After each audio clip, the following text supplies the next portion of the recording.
Good evening, everyone in this planet.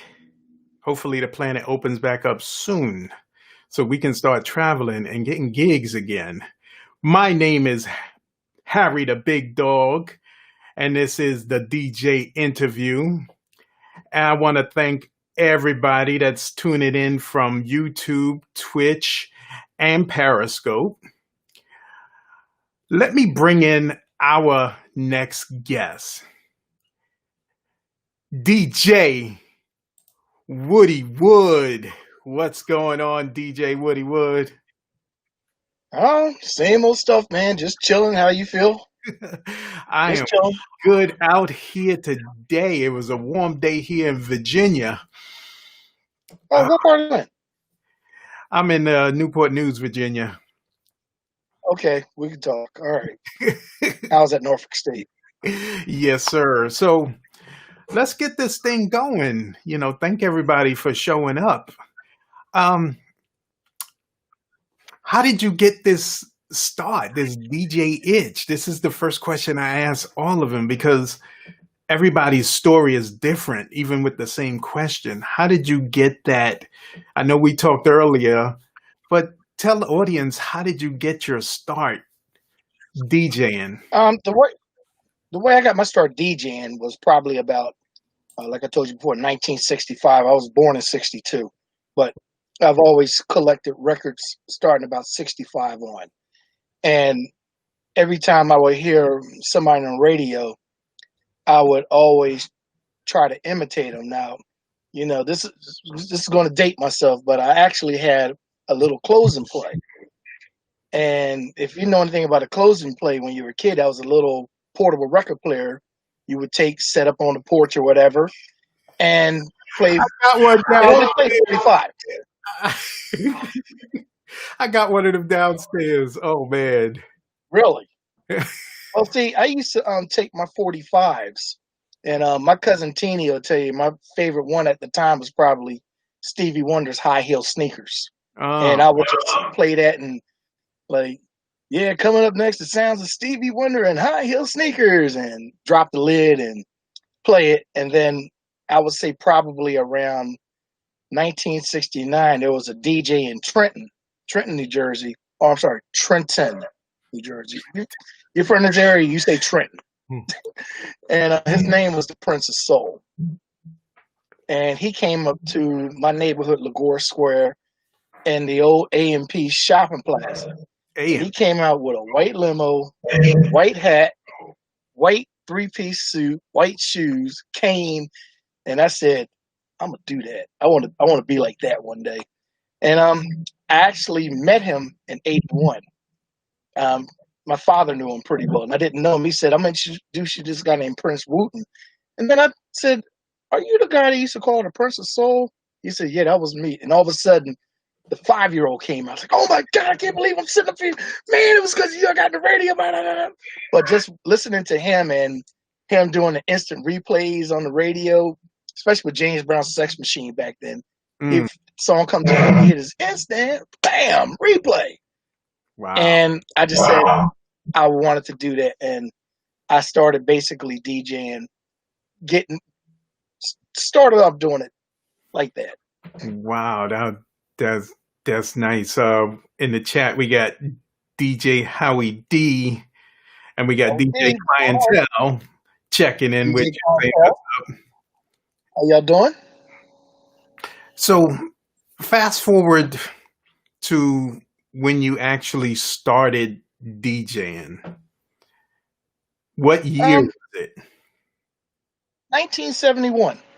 1971.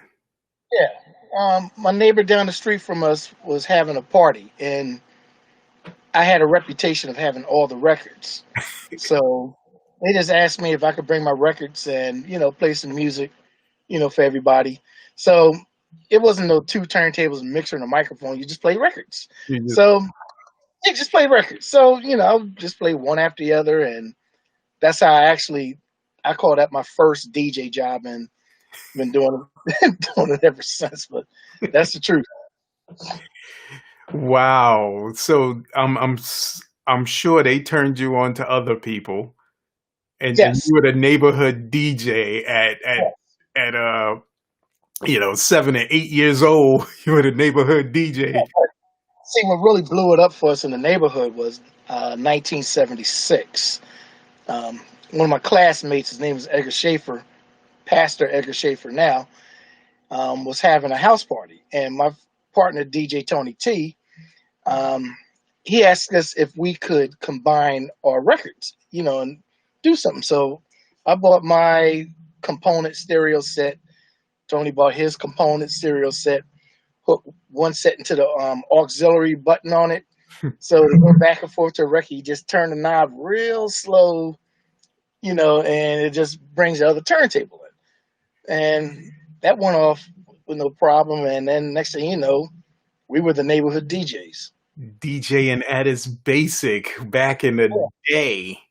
The house speakers and the component with the 8-track player on the component set. Yeah, man. It was crazy. Do you know the first record you ever brought? Um, Stevie Wonder's Greatest Hits Volume 2. I might even have it. Should have it down here somewhere. I don't think so. You don't have enough vinyl up there. Oh no, I know where it is. I just have to move like 3 things around, but I know exactly where this record is. Johnny, looking at it. Okay, let me Uh, see. Let's pull this file out.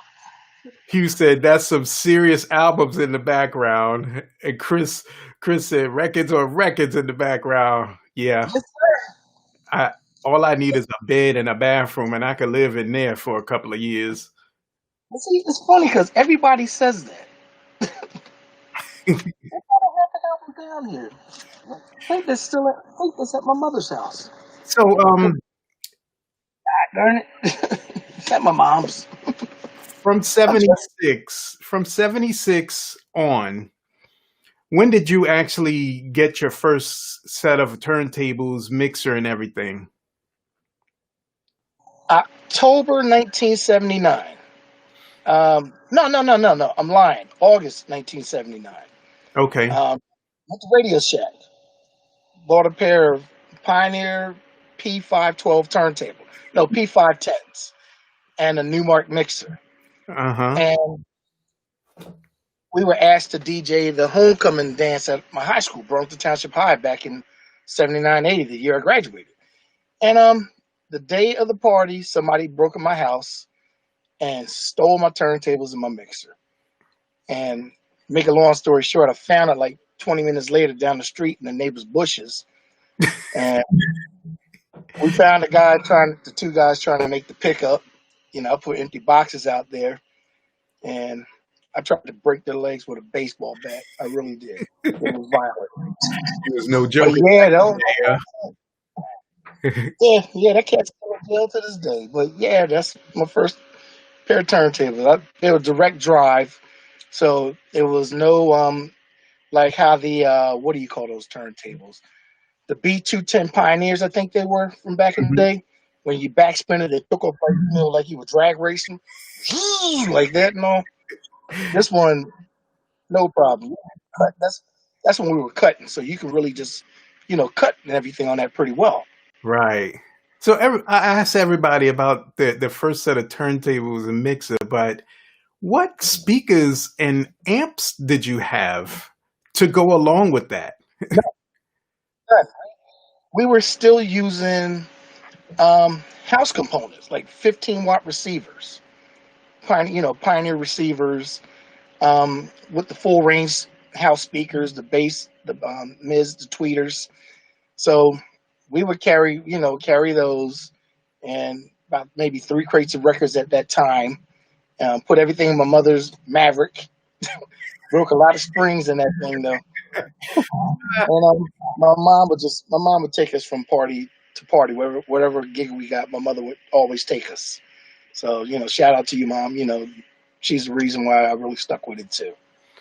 So when did you start going on your own and doing parties? And tell us a few of the people that you've met along the way on your journey when you started going on your own. After I finished after Tony and I finished. I hooked up with this guy. God rest his soul. His name is Doctor B, and Doctor B had so much equipment and lights. That I was fascinated. And I asked him if I can get on his stuff back at it was at Fort Dix Garden State Club about Okay. 19. And got on him, felt good. And we hooked up, and we had a partnership all the way up to probably about 2000 when the club closed. No, maybe about 2008, 2009, and then I really ended up getting my own setup about 2009. My power speakers and another set of turntables and stuff. So I've basically been on my own, just doing it by myself for probably the past 11 years. Okay. So Now, I was always kind of afraid to take off, but did you take a break in between? No. I was still DJing. I was basically doing radio. I was on Power 99. Had a show called we had a show on there called Street Beat. I was doing that. Hour 99 in Philly. Philadelphia, yes. Yeah, we had the first rap show in Philadelphia, and I guess what separated me from the other guys, Jeff Mills, Brian Dennis, they basically played a lot of Philly artists. And I went on there and basically just played all New York MCs. Your MC Shans, Boogie Down Productions, because they were out, Dougie Fresh, anybody from New York I played. I used to listen to Mr. Magic Rap Attack. Oh yeah. So basically, I would listen to see what they were playing. I knew it was going to be hot. And I would go into the office the next day, rummage through the records, and okay, this is going to be my set. And then the Rap Attack came to Philadelphia to WDAS for 2 weeks, and kind of really made me mad. I was glad that they were there, but Marley Marl broke the show in Philly one day before I did, because we were the only two at that time that had Dougie Fresh's record to show. And Marley called. I hate to do it to you. I said, look, man, it's radio. I said, I'm going to hate you for a minute. I said, but go ahead and play, bro. So I was the second one in Philly to play it. But yeah, I met anybody in the business. I guess it's because I guess it's my attitude. I just never thought I was way up there or anything. It's just I'm me. Drop. I call myself the appropriate one. What was that? Drop a few names of people who you met. Boogie Down production crew. Like these people personally, and you still. Eric B is one of my best friends. K Solo is one of my best friends. Mikey D. You remember he had a song called Busta Rhyme Mike? And what was his other big hit record? Yeah, Busta Rhyme Mike. Oh my God, he's gonna kill me if he sees this. But the reason why I love him so much is my late brother-in-law was a big fan of his song Busta Rhyme Mike, and he was battling brain tumors. And I just thought one day, I said, let me reach out to this cat. Now, that was about 2014. And I hit him up on Facebook. I said, if you could come over to my house and do a performance for my brother-in-law, I said, that would lift his spirits up so much. 2 weeks, he was at my house. Wow. The performance it's on YouTube. It's under Mikey D Live for Mike. Mikey D Live for Mike. And he came over, I got home because I was doing a wedding reception. Got home about 5 o'clock. He was right in my driveway. And he came in the house, met my brother-in-law, and my brother-in-law, it was like, because he couldn't talk. He was like, I said, yeah, that's Mike. And we set up in my old man cave. He did a show for him. Stayed for about 8 hours, just talking with it. And we've been, he's been one of my best friends, good friends ever since. But those three, Mikey, K Solo, Eric B, they're probably like the three that I really, really stay in touch with in the business. Now, how did you? I thought he's from Long Island. Yes, like I said, I just hit him up, sent him a message, and I told him his story, Mike, my brother-in-law Mike's story, and I guess it touched him, Wow. and he just just came over. Then I had like my other DJ friends, and oh man, why'd you tell me Mikey D was over your house? I said, didn't want that. I said, this wasn't about me or him. It was about my brother-in-law. So I kept it low, and like I said, it's up on YouTube. Mikey D live for Mike. Nice. But, That is, but that's Eric B, love him to death. so And I heard you say a little about the radio career. Yeah, tell us a little about that. um, well, I actually started. I had a gospel show on 1340. No, sorry, 1300 AM WIMG in Trenton, and I was doing that for a minute. And I was at Norfolk State, and I befriended a program director there at WOWL Wowie. You remember that? Hmm. Wowie used to be 103. We moved here in 2012. Okay, well, do you know 102 Jams? Yes. Well, that was originally 103 Wowie when I was at Norfolk State, and I Wow. was there from like January Wowie. '83 to December. Yeah. And I was doing like overnight mixes. I would just sneak in there with this guy Greg Vance. He had the midnight show, and I would just maybe go over there from the house I was in and just do mixes until Tony called up. In Philly, he was known as Mike Jackson when he was on Power 99, but in Virginia, he was known as, I think, Tony Gray, I believe. And he told me, he said, I'm about to get the program director spot over at Power 99 in Philly. He said, and if you want a spot, I can get you in there, but you will have to leave Norfolk State. So I was just thinking, I can always go back to school. I'm not going to let the opportunity pass me up. So I jumped on it. And he placed me at Power 99, and he replaced a guy named John Robinson on WBLS with a house music show. At Norfolk State, we knew him as J Rob. We didn't know him as John Robinson. He was J Rob to us. God rest his soul.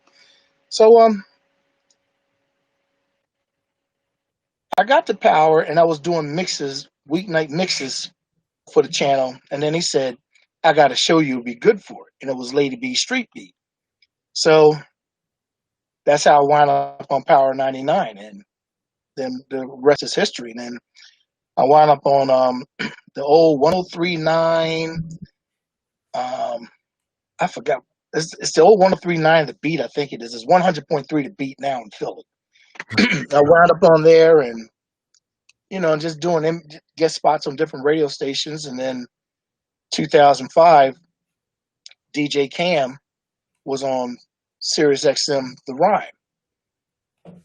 And Cam, I was basically giving Cam some old school songs, hip hop to play, that I knew he probably didn't have. So then he said, why don't you just get a show? I said, can you get me on? And he had talked to the people, and they gave me my first spot. The next thing I know, it was like, you have a spot. So my spot was, I was just playing 80s hip hop, and then like the last 20 minutes of my set, I would go into like hip hop from like 76 to about maybe 82. So Cam always kept telling me when I did my second show, he said, you need to go back. And I said, all right. So I went back to about maybe 81. He said, go back. And I said, all right. So then I started going back to like Grandmaster Flash and the Furious 4. He said, that's where you need to hang in that era. Then every DJ from Sirius, we had the Rhyme, they had Backspin. Yes. Every DJ started trying to go back. So when I started hearing everybody trying to go back, I would just go back further. Because I said, I know they don't have their vinyl. And I still had, like you can see, I still have all my vinyl. So I still have music. There's a lot of comments talking about your vinyl. Oh, let's speak on that a little. How much of a collection do you have? About 20,000 pieces in here, and I have another maybe 1,500 to 2,000 in my mother's basement.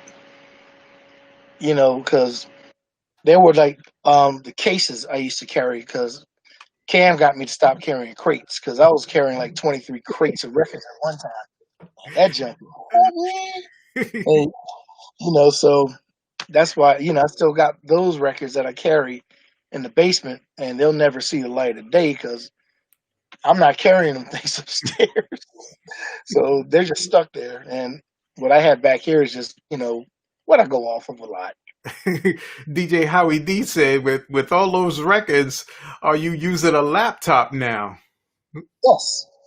Yeah, I started on Serato about 2009, and once again that was DJ Cam because we were hired to do something together. I bought my case at the time. I got rid of the crates. I got the cases, so I bought like 16 cases of records. And Cam said, "Nope, you going on Serato tonight?" I said, "Ain't no real DJ uses that crap, man. Everything is vinyl, man. Real DJ is vinyl." And I stuck to that until he just said, "Just try it on this." So I tried the Serato, loved it, and he left me. And I'm like, he didn't tell me how to run this thing. So I basically figured it out within 2 minutes. And then I saw all you did was just pack up a laptop and lugging records. I said, dude, I ain't man. You couldn't pay me to carry a record nowadays. You switching it, not going back. Now, speaking of Cam, he's coming up next week. I know you guys have a relationship. Is it Yes. something you can tell us how the relationship started? And I can tell you that. And it's no problem at all. Um, Me and my partner Tony were doing a house party in the JC's in Willenboro.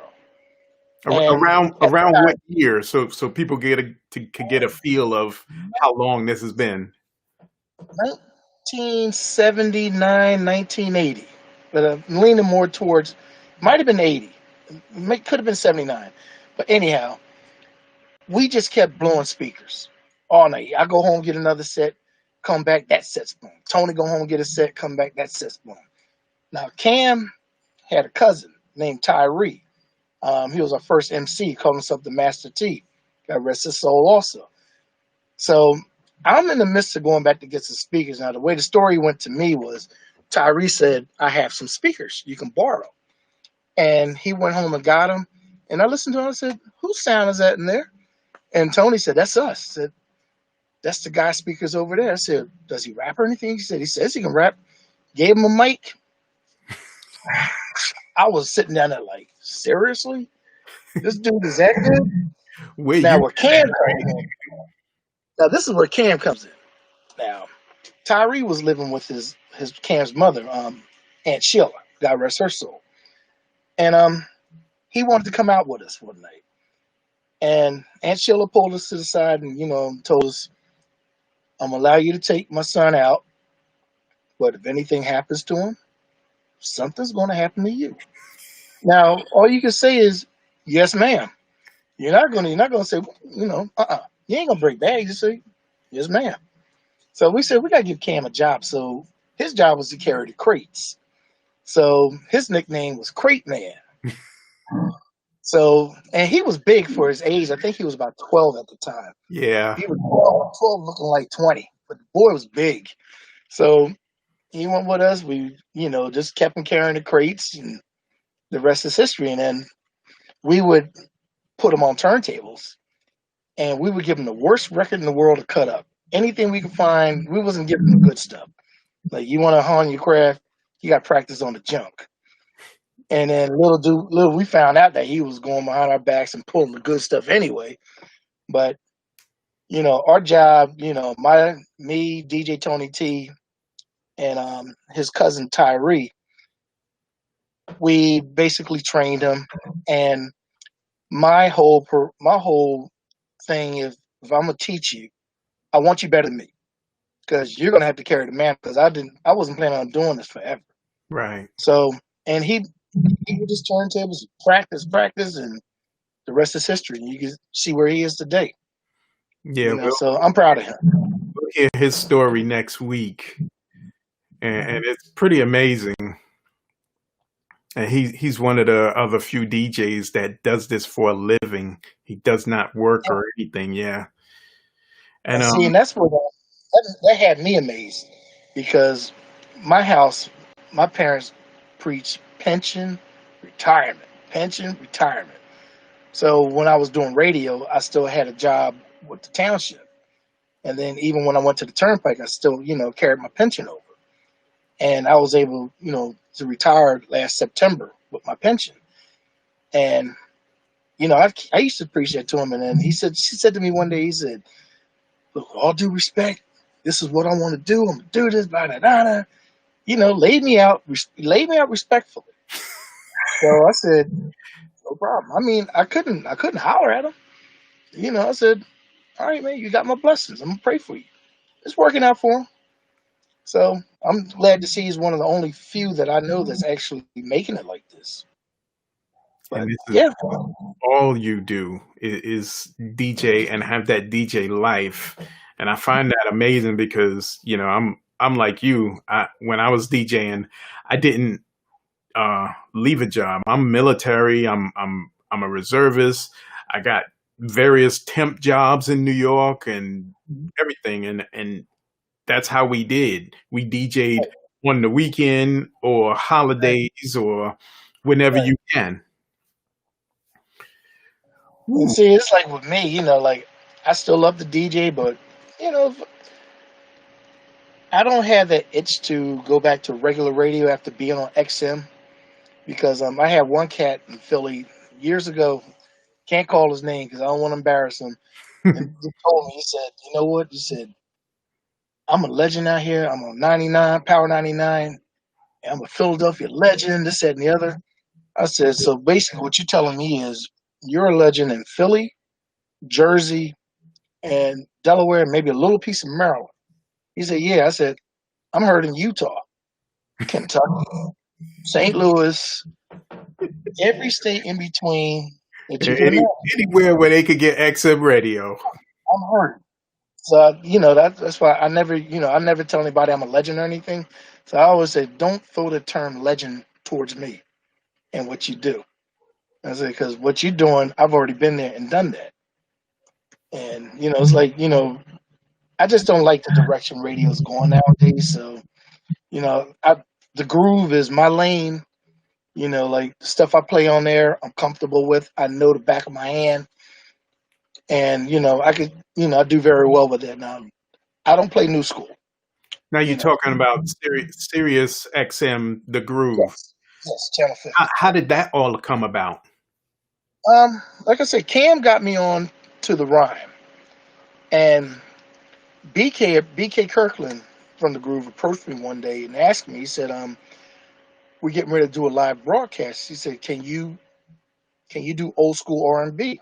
I said, "Yeah." I said, "That's my alley. I was raised on that." I said, "Just tell me the years you want to stay between." So I got you. And we used to broadcast from a club in DC. Man, what is that club? It'll come. I don't know why I'm drawing a blank on all this mess. But we had a live broadcast, and every week it was just getting bigger and bigger and bigger.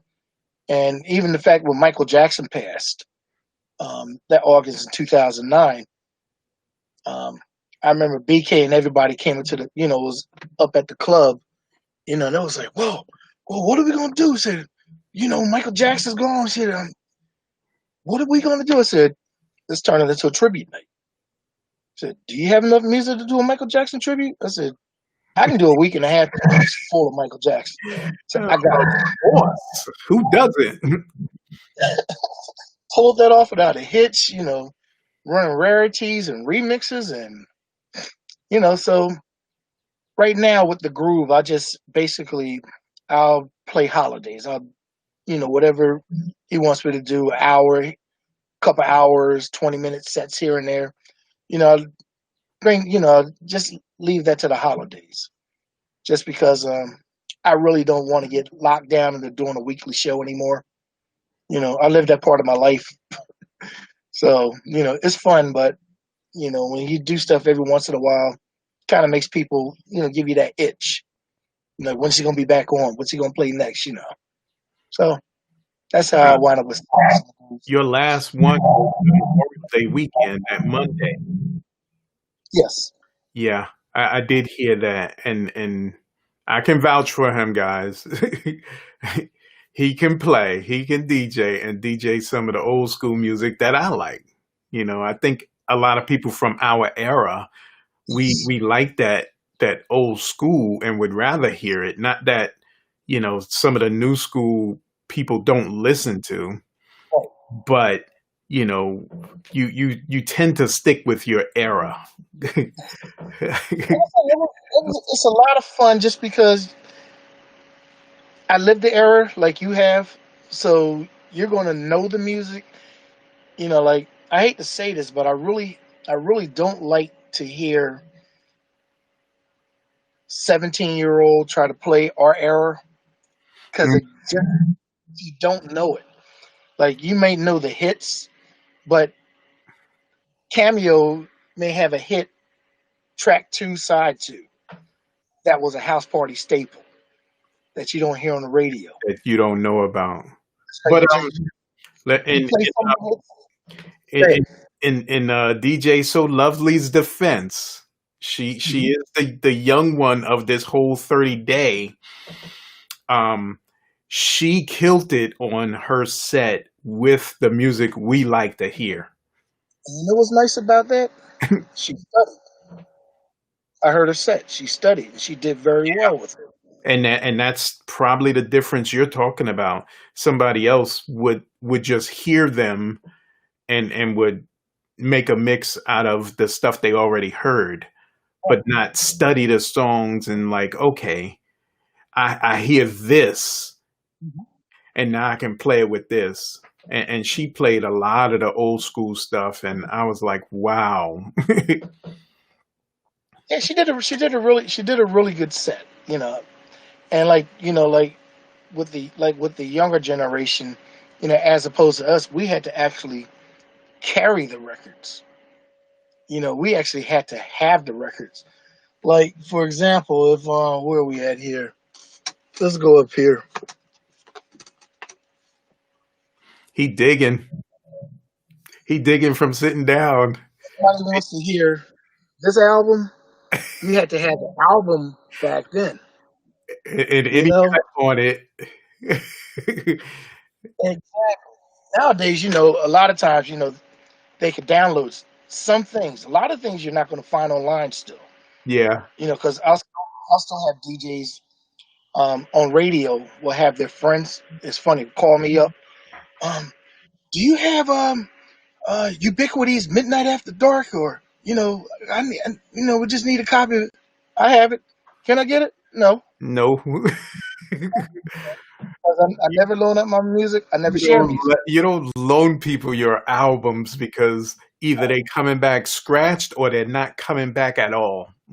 Oh, I'm gonna tell you, back in '73, uh, was it 70? No, it was 70, 75. Um, JB's had an album called Breaking Bread, and I remember I loaned it to a friend of mine. I thought he was a good friend of mine. I ain't seen that record to this day. I went out and replaced it. And every time I see this cat in the street, I look at him like, "Yo, man, you still got my album, bro? You come on, bro. You still? Yes, I'm You still still on there. looking for that? Oh, come on, man. I You have can it, man. download it now. Like, nah, I want my original. Exactly. Yeah. Uh, So Matt it's just like with Matt Howell said, your crates are deep. that's my man right there. Love him to death. You need to do an interview with him also. Hey, Matt, if you want to come He, on, I got a spot for you. So, he has a story. now going to the difference between the carrying of the records, the turntables, all the heavy stuff, to going digital now, where you're just carrying a laptop. You said you actually learned in about 2 minutes when Cam threw you on, DJ Cam threw you on. But how long did it really take for you to get comfortable? Because we've heard different things throughout the interviews about how long it took people to do the full transition and be real comfortable? About a year and a half, About a year and a half. because every day, like, I got up at work at 4:30.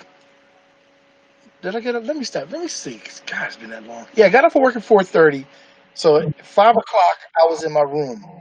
I would just pull a handful of records somewhere, here or there, and just I wasn't doing MP3s. I was making AIFF files. So I learned about MP3s, and I was just using up so many hard drives.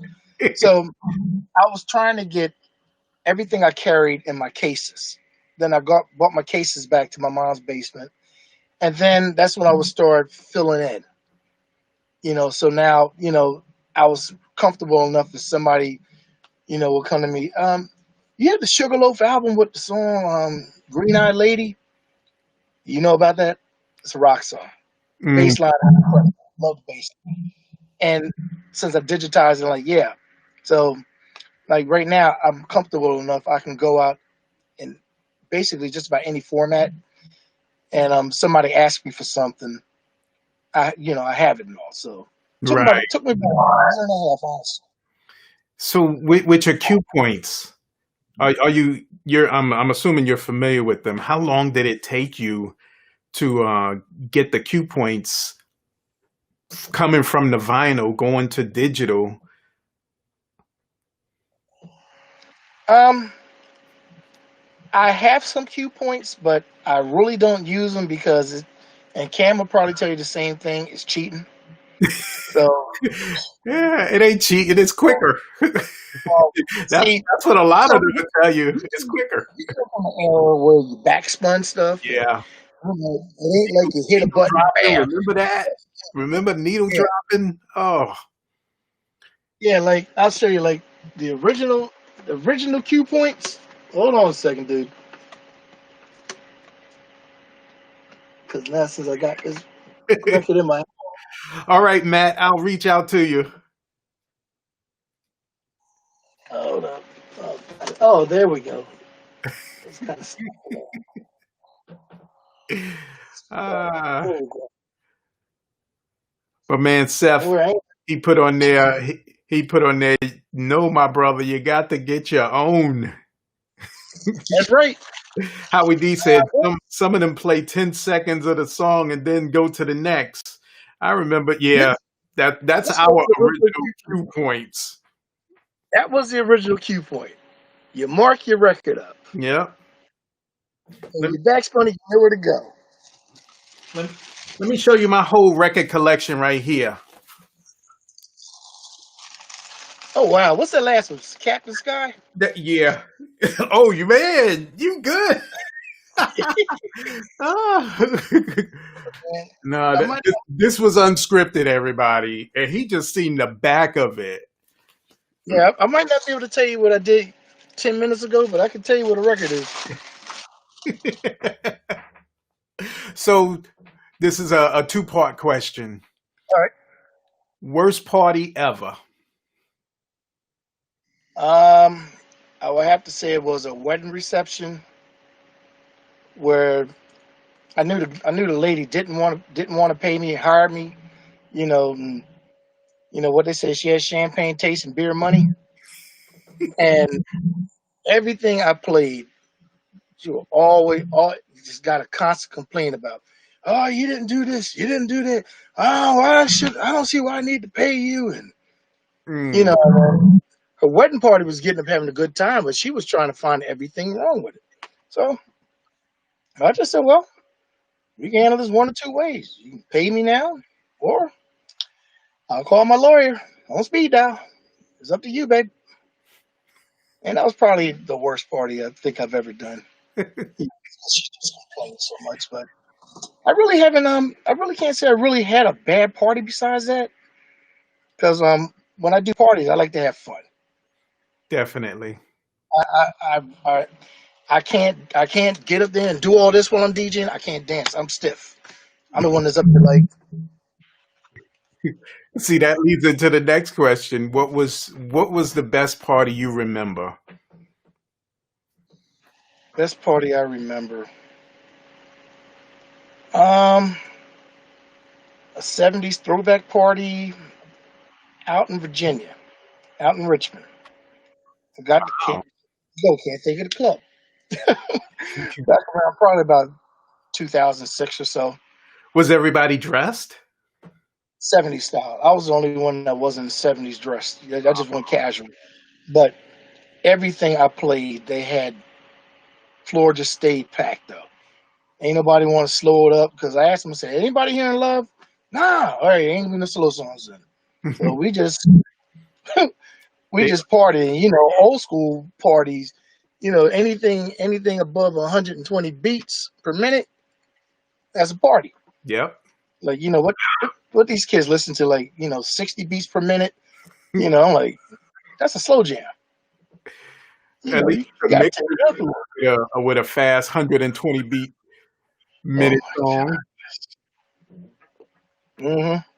But yeah, that was probably my best one that I could think of to this day. Yeah, It's a lot of I really enjoy the theme parties. Your, hmm your Hawaiian, your casino, your 80s, yeah.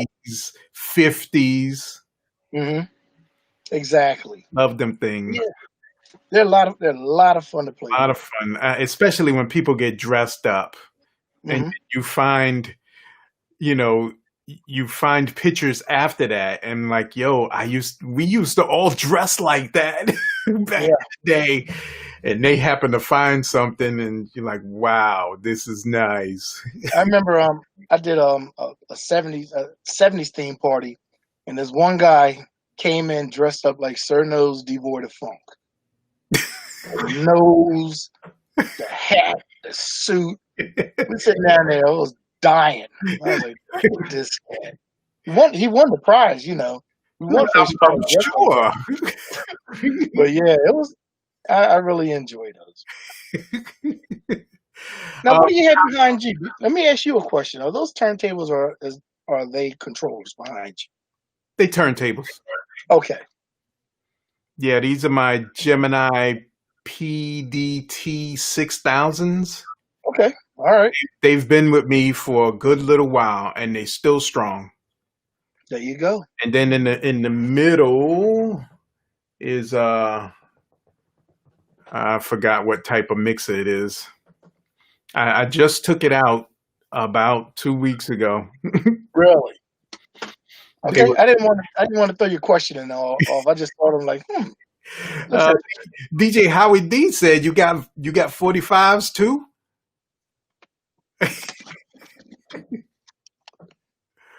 Let me see. Up top. Let's go up top a little bit. He taking us on a tour. You might not be able to see it. I'm hoping you can. Go all the way up. Oh God, you can't see it. No, I know you. we don't see that. Okay, all right. That's a little too much. Yeah, I got a box of 45s with probably hundreds of 45s in them, and Nice. I don't think I've taken them out in God knows how long. But now that you mentioned it, you're gonna make me take them out probably maybe tomorrow. Take Dust, them out, see what's up there. dust them off a little bit. Yeah, man. I used to enjoy my 45s, man. That's what like I said, that's what I was raised on. You know, it wasn't like mom. You still, you tap into mom and pop's collection because we had a rule in the house: you have your stash, I have my stash. The two shall never meet. So it was weird, like giving my mom and dad like, hey, don't touch my records. All right.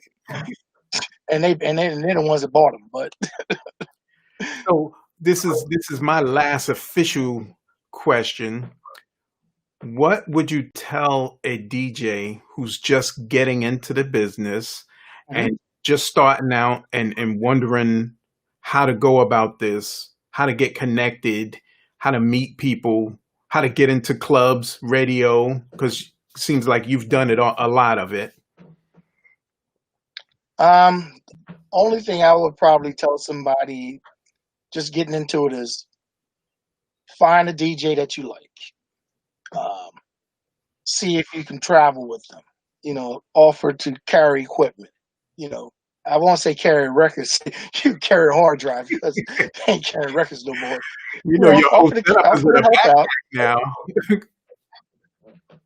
Oh man, tell me about it.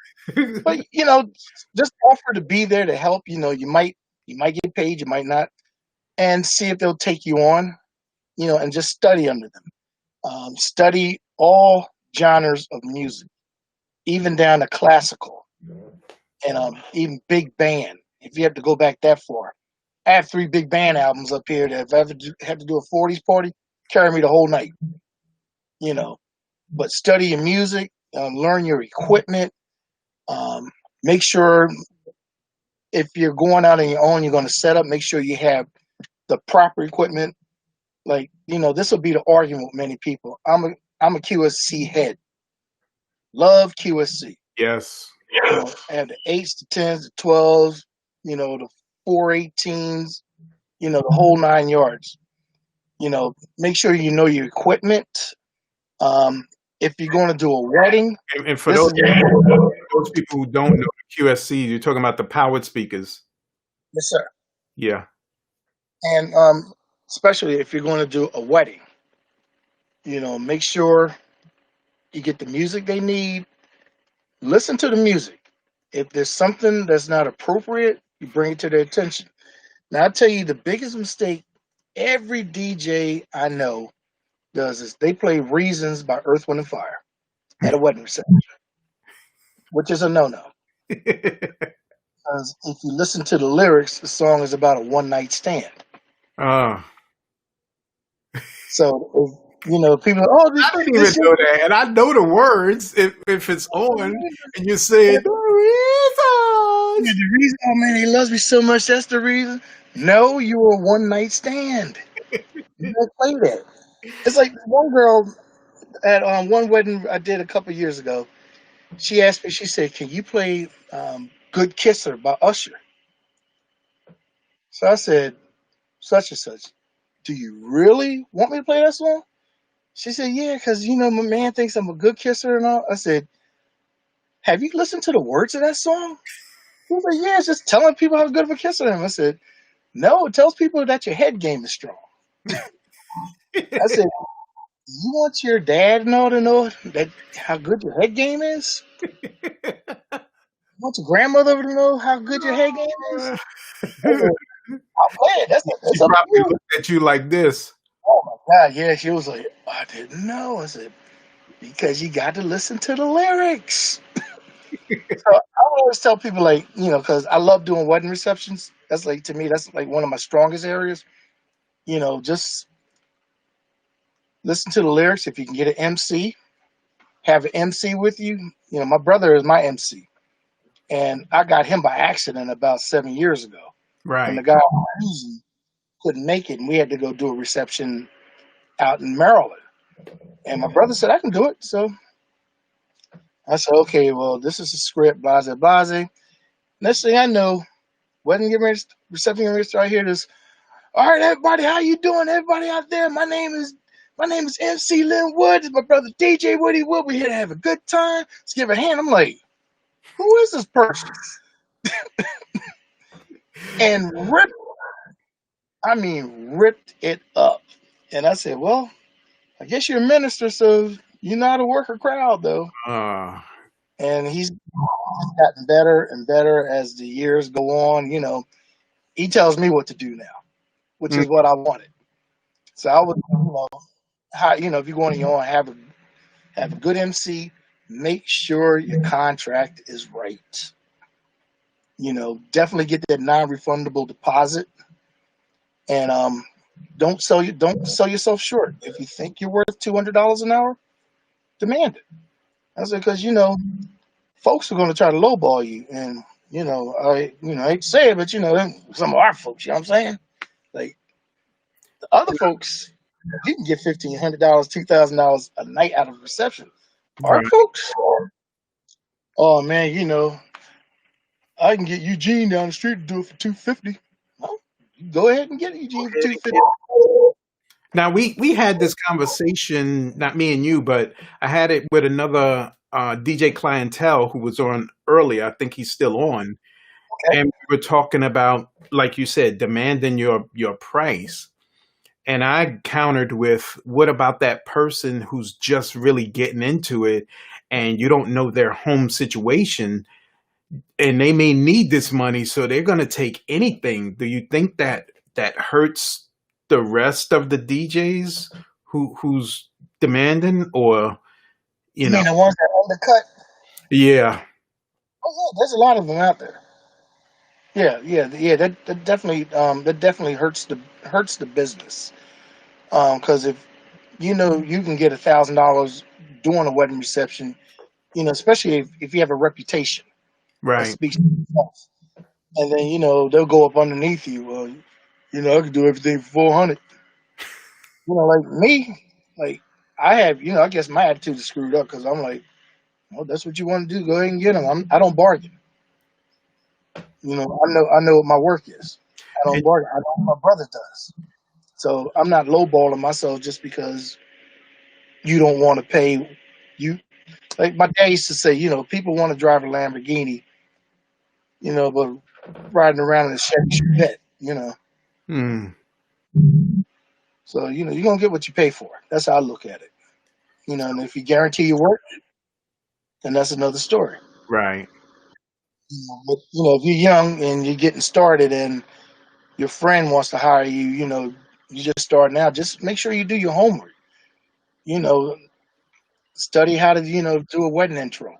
If you're by yourself, I would always suggest ask somebody in the bridal party would they like to do the introductions?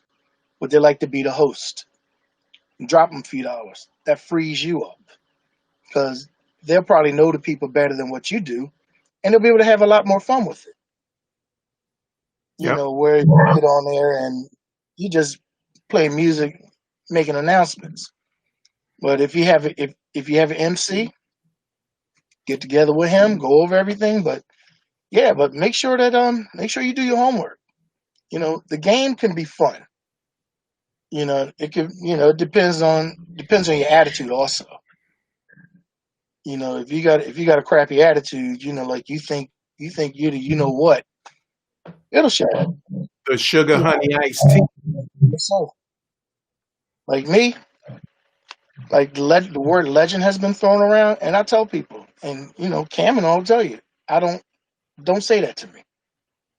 Like my legends are like my man. I came up under the Prince of Sound without, my man, God rest his soul, Jay Star used to used to be out of the Bronx, wound up at McGuire.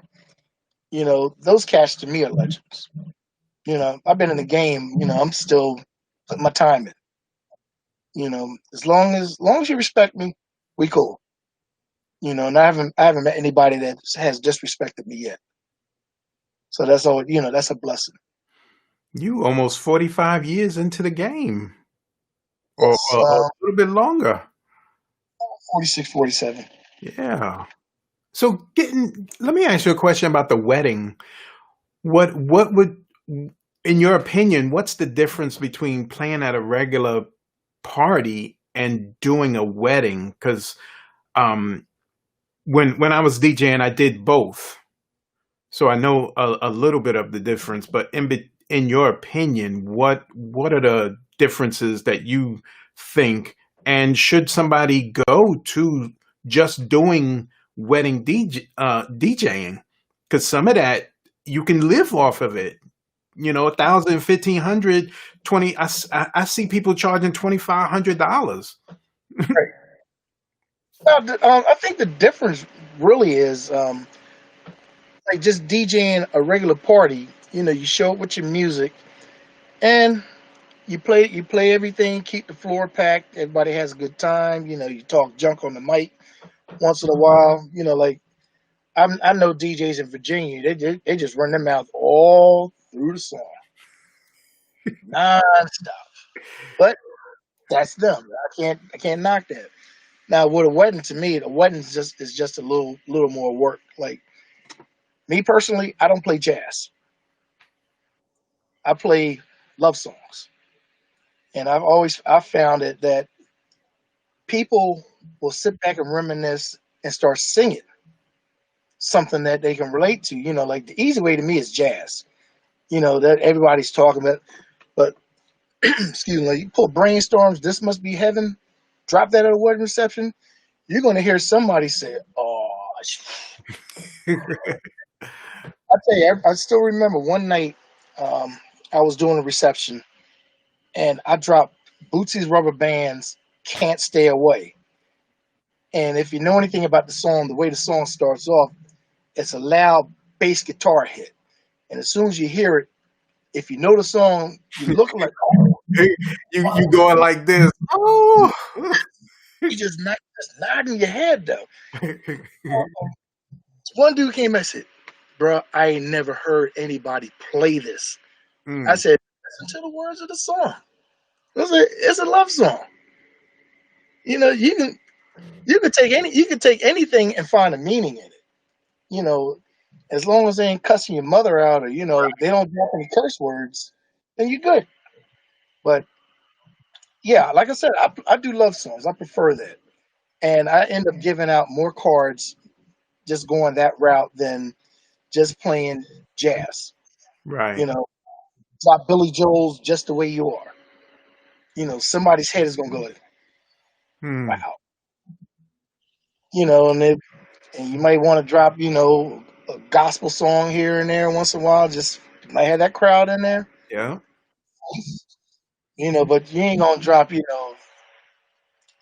was it, Nicki Minaj's "Truffle Butter." You ain't gonna drop that. And that's what I was getting towards when I was doing weddings. When they're sitting down or eating online and everything, that's what we're playing jazz. Some up Yeah, tempoed jazz. And sometimes I play up music while yeah, they're sitting down in line for waiting for the food. Like I dropped the Black Eyed Peas "I Got a Feeling," but it's a soulful house version of that song, not the one that's on the album, right. but it's a soulful house version. I'm sitting in line like, just bobbing and having a good time, and they ain't dancing, but they just gives them something to do, Yeah. and drop treat her like while they eating, and some heads a nod, see foot tapping like, okay, we got them, Hmm. so that's what that's what I do. Right. And like I said, I love every minute of it. So that's the Right. difference.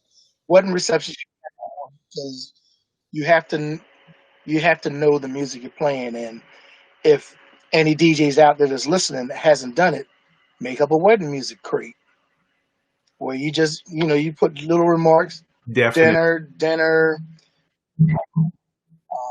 garter belt toss. I got a bunch of those, like Digital Underground's "Tie the Knot." I'll play that while somebody's tossing a garter belt though, because it has the "Here Come the Bride" theme in it. So and the beat starts off with what is that breakbeat? I think it's "Substitution." Whatever, I forgot the artist was, but it's that one breakbeat that every rapper sampled. So the heads are like this. You hear that dun dun dun, tie the knot, tie the knot. So I look for songs like that. Yeah, definitely. That's what we did too. We set up a crate and it just had wedding songs of all types because Mhm. we've done a lot of music and I'm gonna ask you a question in a second. We've done parties that was straight up a Frank Sinatra all night. That's money. And that's where you want to go sometime if you want to be able to expand and be a real diverse DJ. You have to do these other things. And my question is, what type of party won't you play? Um, New school.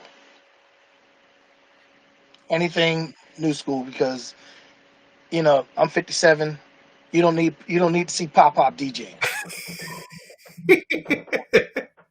I don't need to have somebody with Oh. moving on like, yo man, you see that over there in the bikini, bro? Like, dude, as soon as she opens her mouth, you're gonna realize that's 15. Type in the chat if you got any questions for DJ Woody Wood. Yeah, I just don't like I said, I don't I think a kid needs to see somebody that looks like them DJing. They don't like I said, they don't need pop up there. Yeah. Because if you say something stupid to me, I might snatch you and smack you in the face. Matt Just, Matt Howell, he said Melvin Bliss made substitution. okay, I know it was somebody. I know it was somebody. Thanks, so, Mix Match. so this has been very informative for everybody, and I know people got a lot out of this. I seen it in the comments. Um, Excuse me. what's in the future for you? Um, like I said, I'm probably ride this out just doing the Sirius XM Groove thing and just basically old school parties, wedding receptions. Even I can even do old school reggae. I like late '80s, early '90s stuff. But if and I will tell any DJ this: if you can't if you got to borrow music from people, you don't need to do the event. Like, yo, man, I got an '80s party coming up. I need an '80s crate. I see that all the time. I need an '80s crate. Need a '90s crate. Why are you taking the job? You don't have if you don't have the music. Why are you taking the job? Yeah. Ain't no shame in passing something off to somebody. Like I would give like Matt. I would give him anything. And I know he should have been born in the '60s because all he does is '70s old school. You know, but there's certain DJs like you know that try to play young and Right. they get Yeah, know your lane. I'm not going there either. I'm strictly old school. I like my disco. I like my 70s music and playing house. all genres. Yeah, I did a house music set before this pandemic set off with a bunch with the crew that called themselves House Heads United out here, and everybody was jockeying for position. I was like, look, you want me to start it off? I ain't got no problem starting it off. I don't need the limelight. They put me on second. 'Cause I said I can go home when I get done. Dude, I get tired. I ain't trying to hang out. For real. I Like, had, all right, I'm done. I'll see you. I'll see you soon. I'll tell you what was funny when DJ Cam had his 50th birthday party. He had Red Alert, his partner Toji, and me on there. And I think Toji was on first. And Red Alert asked me. He said, "You want to be a closer? You want me to close it?" I said, "No, you're going to close it." I said, "They brought you here from New York. You close it." I said, "I live that part of my life, bro." I said, I don't, I'm not that arrogant where I have to be the closer. You're the closer." And then, and I always ask DJs if they're going to be the headliners because I only played with like maybe two headliners in my life. I said, "Is there anything you don't want me to play?" He said, "No, do you," which is what I wanted to hear. So, if you're a DJ and you're playing with somebody and you have, oh man, don't touch such and such, don't touch before I let go, don't touch flashlight, you know, and you can't come off of that, you don't need to be DJing. Yeah. You should never put restrictions on anybody if you're in this game. We Like, me and Lady D Wells talked about that yesterday about your opener DJ. And some DJs don't want them to play, but if they do and want to be in the spotlight, you have to make the adjustment to to be the star because basically you are.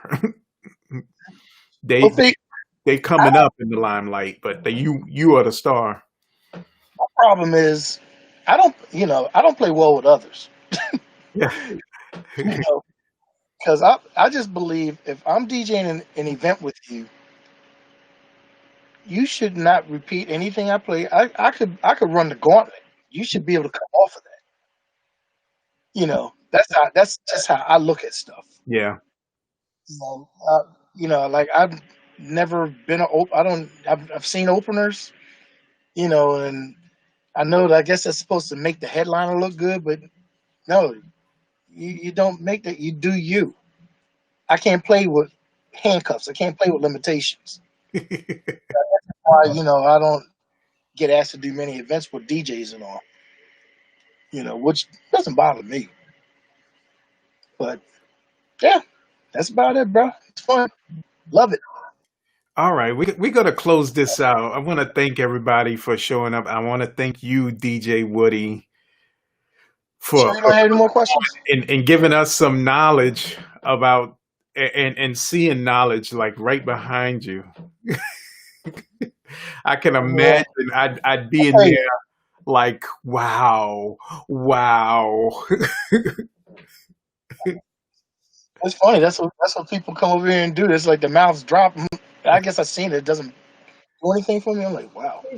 Well, soon, soon as the world open back up, I'll be there.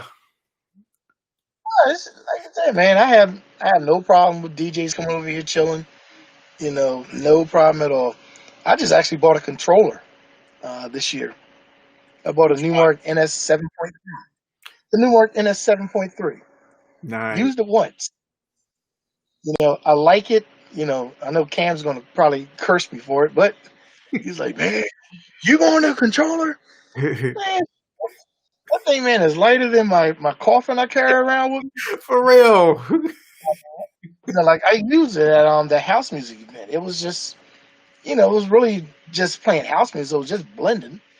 So I said, A lot of people are going that way, and it's because exactly what you said. It's lighter. It's all one unit. Your turntable, your mixer, your everything is like right there. All you need is that and your laptop. yeah, like I'll show you something. How deep I was in this Serato thing, man. See, is that one? Where do these things start? Okay, it starts here. This is my Serato pile.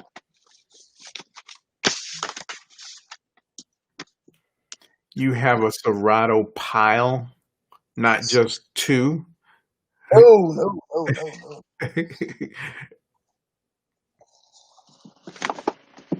Almost done. We in for a surprise. Just because I've seen people that just have two, and they wear their records out really fast. Wow.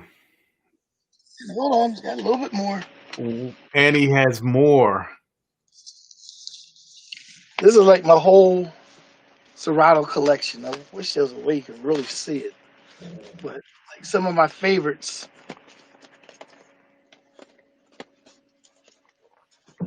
We getting schooled here. Is Ghostly Groove set.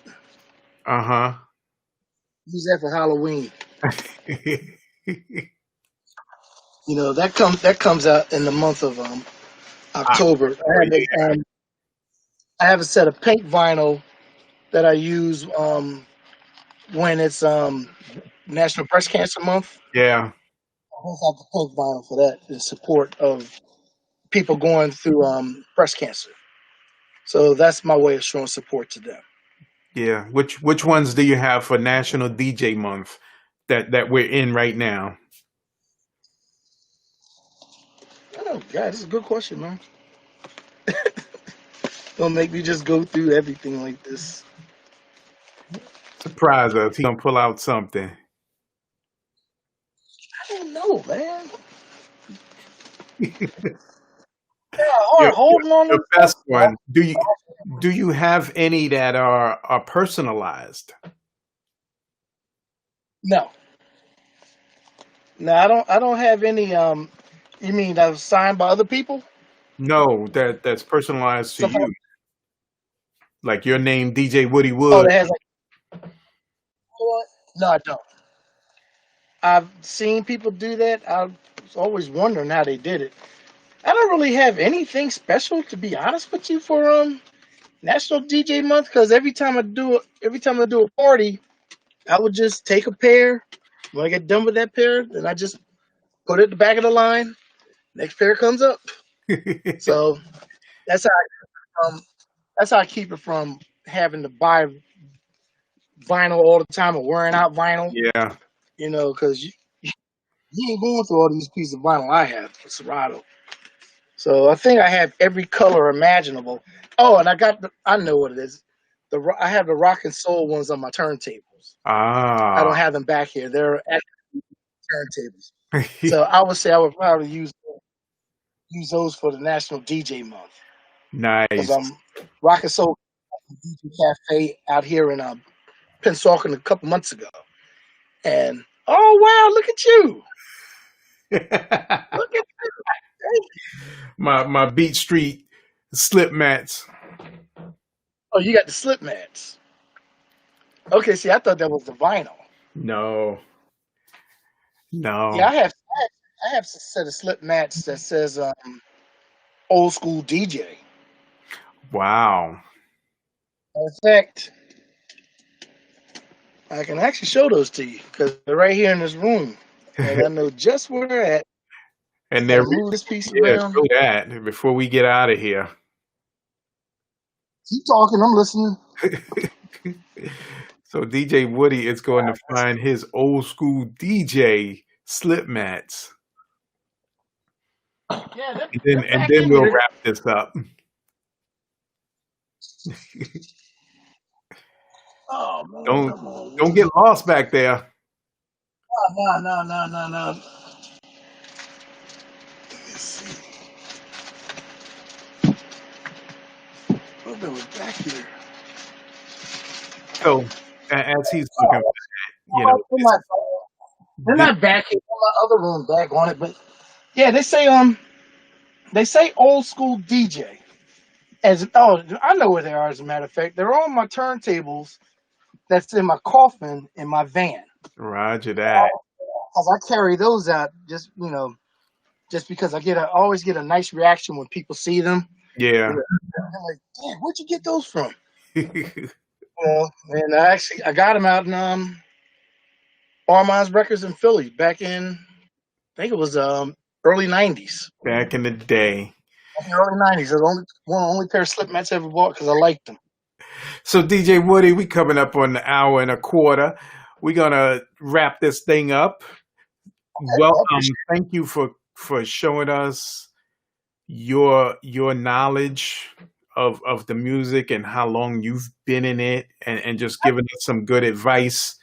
I appreciate that, Jan. You sure there's no other question you have? Well, this is the